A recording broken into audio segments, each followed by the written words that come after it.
शेष आम पाली पड़ी कि आम शेष नुह आउ थे आउ जनकर शुणिबी अनुरोध कर आगे सर्वाग्रे जे बस सुरेश सार आउ थे कहे बंधु परिचय टी शुणापी मोर इच्छा जहाँ भी हूँ मो पाली जो आसी मो पाखे जो बंधु मुझे वास्तव सी मोर बंधु बयस बहुत सान किंतु वास्तव सी मोर बंधु मुझे जानी एमती बंधु परिचय दवा पड़ो बोली आशीष सार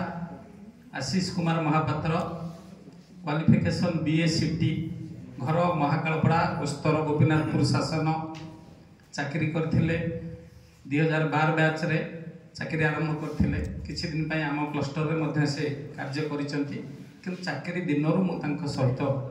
बंधुता मोर अछि भलरे मंदरे दुखरे सुखरे सब बेले से मो साथी रे छिड़ा हिचंती आउ आशा करिबी सारा जीवन एमती से मो साथी रे रुहंतु समस्ते तो बंधु आशीष सार भी मोर जने वास्तव बंधु मुझे जानी संपर्क रे से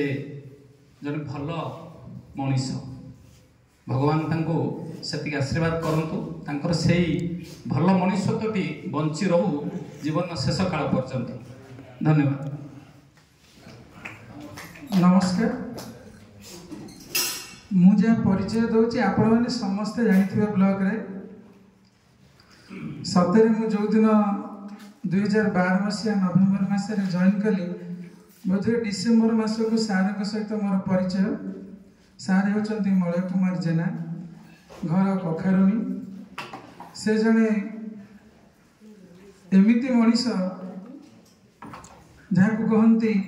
भलरे मंदरे जेकोसी काम जेकोसी समय बोधे मत प्रथम गुरुत्व दियंती बोली मु भावे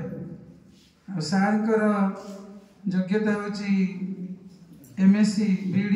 से प्रथम मदनपुर हाई स्कूल पोस्टिंग होते तापर CRCC जाइछंती पोखरियापड़ा क्लस्टर से जने राज्य संघर नेता पट्टामुंडई ब्लॉक रे शिक्षक मानक पई तांको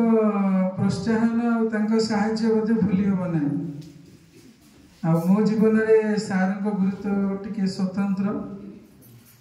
सार को पाइकरी मु बहुत गर्वित और पट्टामुंडी ब्लॉक छाड़ी मु भी आउ गलिनी से बोध गोटे कारण सार को